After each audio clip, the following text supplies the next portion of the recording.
Hey there, friends. My name's Jim, and today I'd like to talk about war. Now, considering the current events, I'm sure that everybody's been giving their 2 cents about how Putin is the biggest evil dictator in the world and the Ukrainians are the absolute moral good. Every free nation should be defending Ukrainians and condemning Putin's actions. That's not actually what I'm here to say. But nor am I here to say that Putin is awesome and that this is the Russians standing up against the global Western empire with the United States at the helm. Although I do have to say, I will be making a video about that, so stay tuned. But today we need to talk about the danger that our governments are putting the average American and NATO citizen into with the rhetoric that they've been using. You may think that you're safe from this war, from the bombs and the bloodshed, and then the terror battle is all half a world away. And the worst thing that could possibly happen to you personally is extending the supply chain crisis. You won't be able to find as much at the grocery stores, maybe you won't be able to get a car, but you're safe from the majority of the battle. In reality, NATO, and more specifically the United States, is forcing Putin to move the front lines of the war from the frozen waters of the Dnieper in Kiev to somewhere a little bit more familiar. They've actually been moving the front lines directly into your pocket.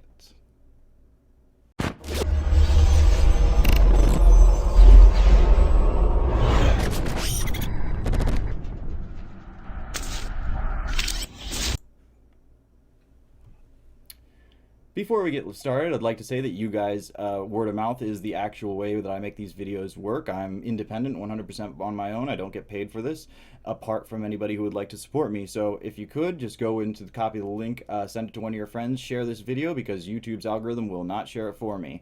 And if you feel like I do a good job enough to the point where you'd like to support me, please reach out in the support links below. I have Locals, Patreon, Odyssey, and visit my website is jimmyjams.xyz. That's jimmyjams.xyz. Now let's take a look at what silly things America is getting us into today. So what do I mean when I say that the front lines are getting pushed into our pockets? Well, let's take a look at our good friends in the World Economic Forum, and I will let them summarize it for you because they did better than a simple-minded yokel like me possibly could. Let's take a look. The COVID-19 pandemic has shaken our economies and societies to the core and shown us how vulnerable we are to biological threats. In the digital world, similar risks are being overlooked right now. A cyber attack with COVID-like characteristics would spread faster and further than any biological virus. Its reproductive rate would be around 10 times greater than what we've experienced with the coronavirus. To give you an idea, one of the fastest worms in history, the 2003 Slammer sapphire worm, doubled in size approximately every 8.5 seconds, infecting over 75,000 devices in 10 minutes and almost 11 million devices in 24 hours. Fortunately, at least until now, cyber attacks have not impacted our health the way pandemics have, but the economic damages, and therefore the impact they have had on our daily lives, have been equal and sometimes even greater. You see, the only way to stop the exponential propagation of a COVID-like cyber threat is to fully disconnect the millions of vulnerable devices from one another and from the internet. All of this in a matter of days. Almost like a great day without the internet would cost our economies more than $50 billion, and that's like before they have to reset everything. Real societal great damages should time. these devices One be great linked to time. essential One services, great such as transport or healthcare. something. As the digital realm increasingly merges with our physical world, the ripple effects of cyber attacks on our safety just keep on expanding at a faster pace than what we're preparing for. COVID-19 was known as an anticipated risk.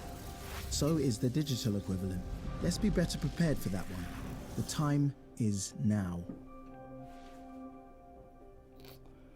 Well, I just have to say thank you to the Global Economic Forum for giving me that information. I would have never known how in danger I was of cyber attacks and that they never have affected our health until now. So that is a bit of an overarching idea of how vulnerable we are to cyber attacks from the World Economic Forum of all places. Of course, you will remember them as the people who said that we needed a great reset following COVID-19, a great reset of global capitalism in order to make everything fairer and more equitable for everybody.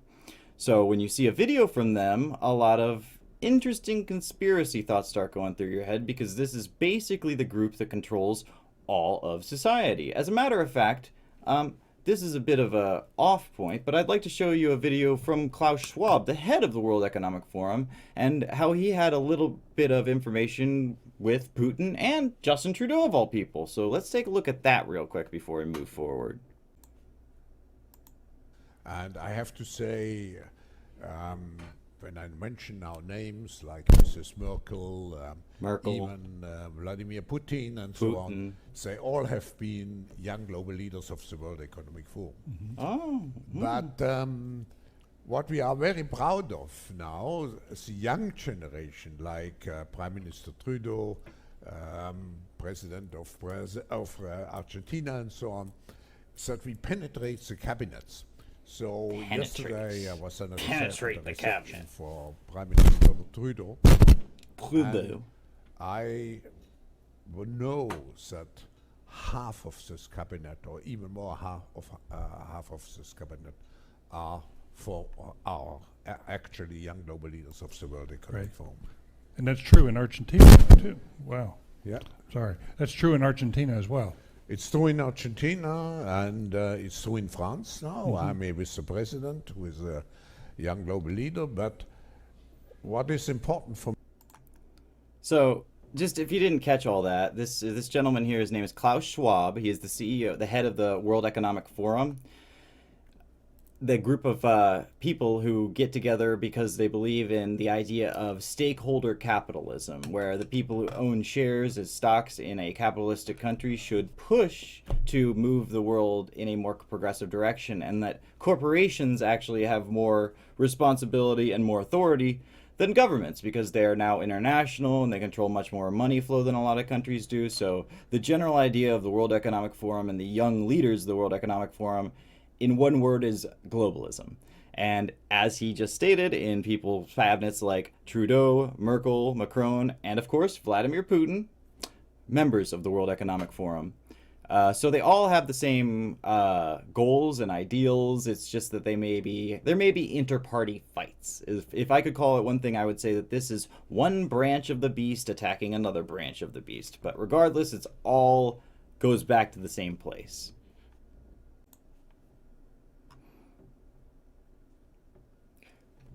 But getting back to the slightly less conspiratorial side of this, you can see that this is the idea, this is the thoughts that's coming out of the heads of everybody who's focused on the Western narrative around Russia and Ukraine, is that we need to absolutely ban them from everything. We need to ban them from all their payment processors. Like Anna Navarro of CNN says, ban their cats, ban their vodka, ban their airlines, ban their athletes, ban their exotic dancers, ban their oligarchs, families, and mistresses. Seize their assets obtained by associations with Putin. For too long, the world normalized Russia, knowing Putin's a murderous thug. So what I'm trying to get, there's tons of these all over Twitter. Basically, the entire idea of everybody in the Western side of this conflict is that Ukraine is just a poor little underdog country that Russia went into and invaded for no reason, and Putin is just crazy. So ban him from everything, and somehow that'll fix the situation. Now, this is kind of the point that I'm making when it comes to mixing the legalities of war with whether or not you're actually at war. Because if you haven't noticed, most of the time we have a war, we don't write who the people were fighting each other until after it's over with. Because generally there will be a class of like the Axis and the Allies, a bunch of countries against each other. Now, in this case with Ukraine, it is just Russia and it is just Ukraine officially. But when you have talk like this about banning all of their stuff from citizens of a country, and then citizens of that country get up themselves and start doing actual cyber attacks against that country, when is it that the Russia will decide that all of this pushback from the US no longer counts as just foreign assistance in war, but actually engaging in the war ourselves? Well, I would argue that when it comes to this type of rhetoric mixed with this type of action, that's exactly what you'll get. As you can see from this expat in Kiev, all of Russia's biggest banks are still down under cyber attack. Remember when Russia was doing this thing to the world for years and the West never responded? Yep. So this is a guy obviously on the side of Kiev, considering he's in Kiev. But he is pointing out an important fact, which is that people in the United States and abroad, people in NATO, are accepting that it's okay to go after banks. Banks that average, everyday, middle class, and lower class people use. This is keeping the average Russian people from being able to use their money, and while that may give some pressure on Putin to pull back a little bit, what it would do to me is get very, very angry at the countries that are taking my money away and the people that are taking my money away. And that would give me more of a reason to support the person who is attacking these groups. Now, this is a cyber attack from our end towards Russia. Obviously, somebody on our end somewhere towards Russia in order to make them feel the pain. And this is specifically what I'm talking about when I say that they're moving the front lines from the front lines into your pocket. Because this type of a thing is going to be retaliated. This is Russia's biggest banks are still down under cyber attack. This is giving Putin permission to tell his people to cyber attack us. I'm not saying that he wouldn't have done it in the first place, but what I'm saying is all of these oligarchs, any of these oligarchs, instead of fighting this type of thing on the battlefield where people have volunteered to fight, are deciding that it's just okay to randomly pull all of us into this conflict by taking out bank accounts, or much, much worse. And the fuel is poured much more onto the fire when you have stupid accounts like this person. If you aren't familiar with the account, this is the person claiming to be the 4chan hacker anonymous. Now, if you know anything about the internet, you know that these are just a bunch of script kiddies who grabbed a bunch of little free downloadable software in order to steal people's IPs and stuff like that, pretending that they're actual hackers. But for a lot of weirdo lefties on Twitter, they actually believe that this is some sort of international white hacker group that's out there trying to stop the bad guys and help the good guys. And if you see here the kind of tweets that are going out, which again, 4,206 retweets, 235 quote tweets, 39.6k likes. So 40,000 likes on a tweet that says, "It's open season on all Russian government servers. Hashtag anonymous, hashtag op Russia." You know, we need to tell people in power in Russia to save their country before it's too late. All these people figure out how to apply VPN, spread this. It's all these people. Of course, there's a few people in here that are making fun of them because they actually recognize what's going on, but most of these people are praising them for this idea. Now, if I am to go and make a Twitter account and say, I'm going to start hacking Russia and you should too, when Russia retaliates, isn't that just the obvious thing to do? And this person did not consult with every human being in America to decide whether or not they represent us to the point where we're okay with having our bank accounts taken down or our electrical grid shut off. And to give us an idea of exactly how far that type of thing could go, let's take a look over here, because this is a clip that came out on February 27th where Biden was considering the idea of doing cyber attacks preemptively against Russians, not as a strike back option, but as a first strike option. So let's take a quick listen to that. Biden is looking at options for the U.S. to carry out a massive cyber attack against Russia. Ukraine's government and banking websites have already been the target of Russian cyber attacks this week. NBC News national security correspondent Ken Delanian joins us now. Hey, Ken, good morning. So let's talk through what are the options on the table right now for President Biden? Is this something we're really considering? No, bad idea. Good morning, Savannah. Whether he's really considering it is the big question, but multiple U.S. officials and others briefed on the matter told Courtney, QB, and me that a menu of options from pretty mild to fairly severe to cyber attack Russia in retaliation for the invasion and as a way of slowing down Russia. So Biden presented with options for cyber attacks against Russia. Among the list, disrupting internet connectivity, shutting off electric power, tampering with railroad switches. Okay, Joe Biden is having these as options on the table. Why is he allowed to have these options on the table? These are not warfare options. These are civilian attack options, which would be, for one, we're not in this war. The U.S. is not fighting Russia, so any kind of retaliatory strike or any strike at all using the internet, how is that not us declaring war on Russia? Russia has not declared war on us. Russia has invaded Ukraine. We're throwing some javelins and giving some people some stuff, maybe throwing a couple of training pamphlets at them or whatever. But when we decide that we can go into their internet and disrupt their internet connectivity, shut off electrical power, tamper with railroad switches, all three of those are things that could potentially cause human death. Disrupting internet connectivity, okay. Let's think about a hospital, shutting off electrical power. Again, some person in Russia, I don't know, some old lady living on the second story with an oxygen machine that she needs to breathe, and all of a sudden, boom, some anonymous dickhead who's pretending to be 4chan on Twitter just killed some old lady in Russia because they think that their side is the morally upright one when we have absolutely no moral leg to stand on in this one. Now, again, I want to remind you that the World Economic Forum were predicting this since about last year. Now, the World Economic Forum had a program against this with that video that I showed you in the beginning called Cyber Polygon. People start talking about this, and what do? World Economic Forum, Cyber Polygon. Let's take a look. Sorry, we can't find the page you're looking for because they don't want this kind of thing tracked back to them. But, moving on a little bit past this here, let's take a look at Hillary Clinton and her opinion on whether or not we should be doing internet attacks on a foreign nation. Let's see what the Hill Dog has to say. What can we do as a country to encourage and support those people? David, that's a great question. And even though I did not encourage the demonstrations back in 2011, I did point out on behalf of our country that they were in response to what was an obvious effort by Putin to stay in power and to literally rig his elections. Now we are looking at Russians once again in the streets. They don't want to. For one thing, I want to point out that it's never okay to talk about rigged elections unless you're on this side. When you're on this side, rigged elections are fucking gospel. But if you're on the other side, you say a thing about rigged election, then you're a crazy conspiracy theorist.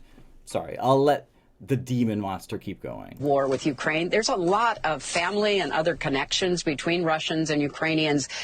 I think we can have both, what I would argue for government support, but also non-governmental support. There were reports overnight that Anonymous, a group of hackers, took down Russian TV. I think that people who love freedom, people who understand that our way of life depends upon supporting those who believe in freedom as well, could be engaged in cyber support for those in the streets in Russia. We did some of that during the Arab Spring when I was Secretary of State. I think we could be also attacking a lot of the government institutions and again the oligarchs and their their way of life through cyber attacks. And it will be difficult to get actual physical support, but I think we should be looking at that. I mean, the old days of Radio Free Europe and getting and beaming in accurate information into the homes of Russians, we should be doing everything we can now online to replicate that. It will be very difficult for Putin to plug all the holes in that dike. Okay, that's enough of her. First off, why are we even listening to Hillary Clinton? But again, that is her asking. Okay. This makes me very upset because I'd like to point out that is her asking for people who are not her, of course, to go out and take direct action against a foreign government for the sake of loving freedom. These people don't even know what the hell this war is about because people like you have been constantly trying to obfuscate the purposes for so long. In 2014, you started a revolution in that country specifically so that they would be against Russia, and now you're angry because Russia's taking them back. Well, this is all your fault to start with, but you need to shut the hell up and not drag us into this. You go fight the fucking war if you want to so bad. However, just in case you were hesitant to the idea that a cyber attack is actually an official declaration of war, NATO certainly considers it as such because February 28th, 2022, just a couple days ago, this came out. Cyber attack on NATO could trigger collective defense clause. And this is from Reuters on February 28th. A cyber attack on a NATO member state could trigger Article 5, its collective defense clause, a NATO official said on Monday, amid concerns that chaos in cyberspace around Russia's invasion of Ukraine could spill over into other territories. The military alliance has for years made clear that a serious cyber attack could trigger the clause, but such a scenario has so far been largely hypothetical. Allies also recognize the impact of significant malicious cumulative cyber activities might, in certain circumstances, be considered as an armed attack, the official told Reuters. We will not speculate on how serious a cyber attack would have to be in order to trigger a collective response. Any response could include diplomatic and economic sanctions, cyber measures, or even conventional forces depending on the nature of the attack. So, what do we hear from this? Apparently, if Cambodia were to do a dangerous enough cyber attack against the United States, all of the NATO allies would come in and attack Cambodia because that's how Article 5 works. Apparently, we just need to determine what is considered a major enough cyber attack. Of course, for NATO, that is going to be different than what that means for Russia. If I was Russia, I might already be thinking that they had done enough in the form of cyber attacks to be considered part of the war. I am particularly surprised that Putin hasn't been a little firmer on this, about the fact that if you help Ukraine, then you are considered a belligerent. But obviously that probably wouldn't work too well for him right now. Look, the point that I'm trying to make here, honestly, it seems as if the idea for a major cyber attack across the United States and potential other NATO allies has been set in motion as a plan for a very long time.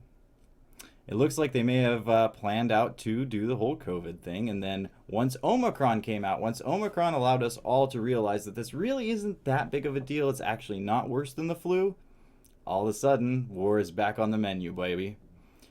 So, with all that considered, I would just like you to think for a moment about whether or not you are okay with being in the field of battle. When the front lines are pushed to our pockets, when the front lines are pushed to our devices, when the front lines are pushed to the point where our electricity could go off and it could kill people, we are soldiers fighting a war for a government that we never agreed to do so for. We're conscripts in this war with no weapons, just waiting to be attacked. And I, for one, find that unacceptable. Anyways, guys, if you like what I do here, if you enjoyed this video, please copy the link, send it to a friend, because word of mouth is how I get these videos out there. And if you feel like I do a good job and you think that I should continue to do this, feel free to go down into the support links below. I have my own website, jimmyjams.xyz, and it has all my donation information there if you're interested. Anyways, guys, you have a great night, and I hope the borders are same tomorrow as they were tonight when I go to sleep. Peace.